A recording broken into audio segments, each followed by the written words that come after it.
My name is Dana Cahill, and I was the project director for the Donahue case. We fucked that one up bad. Hey, I'm Mara. I was the head programming operator on the Brent case.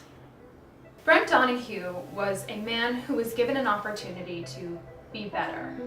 He had a roommate who needed his help, a girl who could eventually fall in love with him, and a friend that he didn't know he could do so much with. And he had one last day where he could see them all.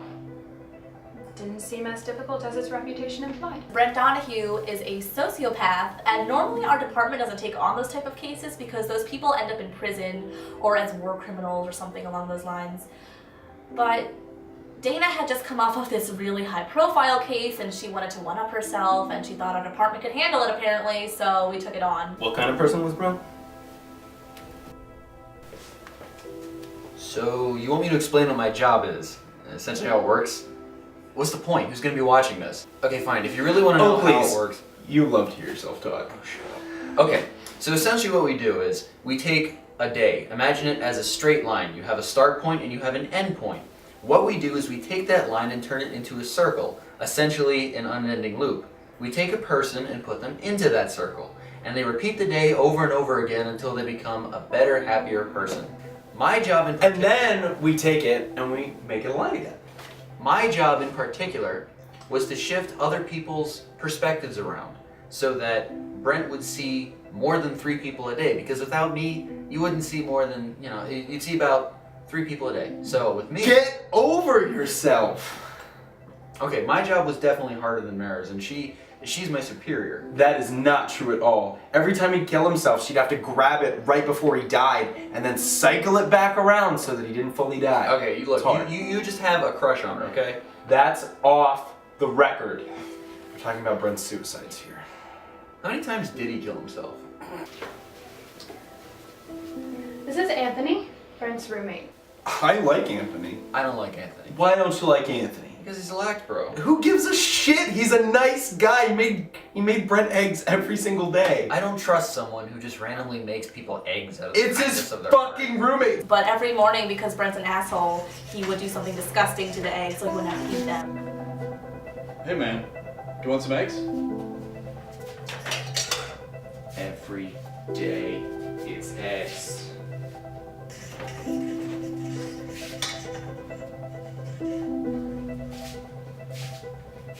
Hey man, you want some eggs? Don't you ever think there's something more than eggs? You want some eggs? For the 6th time. No! You want some eggs?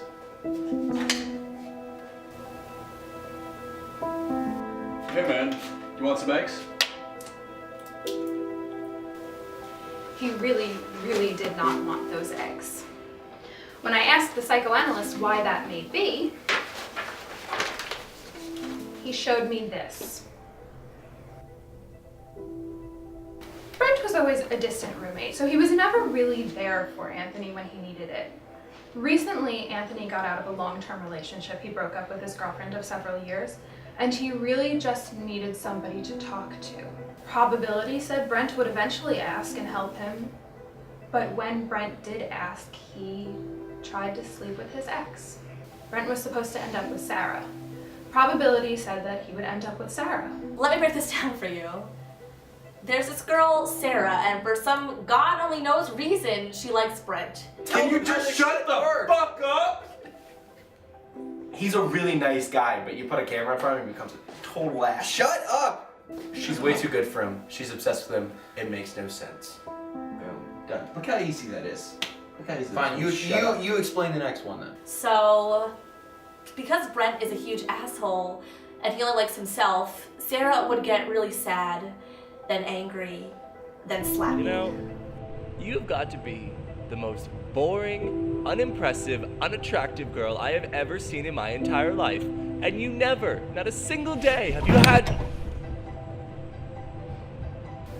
And when he stopped showing up for the coffee date, that's when he finally snapped.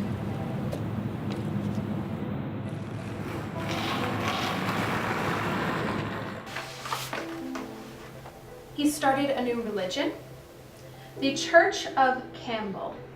One for Bruce, and one for the soup. He made New Jersey a world power in 24 hours. That was really impressive, actually. He mixed Pop Rocks with crack cocaine and sold it. He scaled the side of the Empire State Building, participated in numerous high-speed car chases. He taught himself how to drive stick. I've never seen anyone do that. That was impressive. Unfortunately, he only did that so he could live a live-action version of Grand Theft Auto. That was an awful day. There was a lot of hookers murdered that day. Tried to swim across the Atlantic Ocean. And then there was the disco murder. That guy had a lot of potential, but he wasted it all on being an asshole. And New Jersey.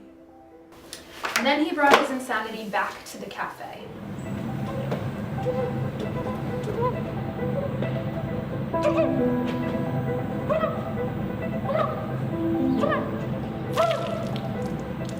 Hey, where are you? Let's have a make a quick stop at Okay, what'd you get there? This is Will. Will and Brent were roommates their freshman year of college. I like Will. I think Will's great. He's a brilliant guy. I don't like Will, he was dumb. He was dumb. He had that giant notebook of great ideas. They were stupid. All They of them. were not stupid. All of them were great. Give me one. I That's can not give you stupid. all of them. Credit cards that prevent impulse buys. Hamburgers that have condiments already mixed inside. Password protected underwear. That would have saved you a couple lawsuits, huh? The best one though, at least my personal favorite, was the tomato avocado hybrid plant. You add onions for guacamole. How you remember this shit is beyond me. Do you know what my job is? Fucking around. Yeah, I bet. Brent's sister worked in a patent office, so he really could have helped Will with any of these ideas, but instead, Hey man, check out my notebook. I have a bunch of ideas for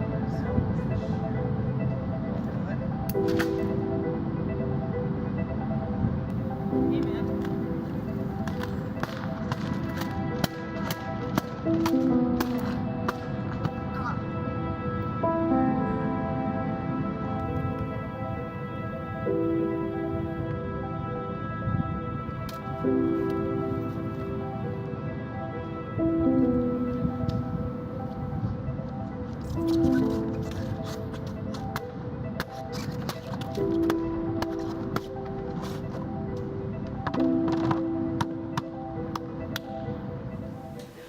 I would draw devil horns on a picture of him for you, but I see that Clark already did that. How does it feel to be a part of the first team to let their subject go with no change? I blame Dana. She was the one who decided to take the case. I'm not saying I agree with him, because I don't, but I mean, she thought she could perform miracles after the whole Robert Downey Jr. success, and this was way above our pay grade. Maybe the Bailey group could have taken this on, but not us. Here we are trying to give a horrible person a happy life. We put him through the hell of doing the same thing over and over again until he can figure out the right way to do it, and he's never been happier. Humans are really stupid. I mean, if they want to screw up their lives so bad, why don't we just let them?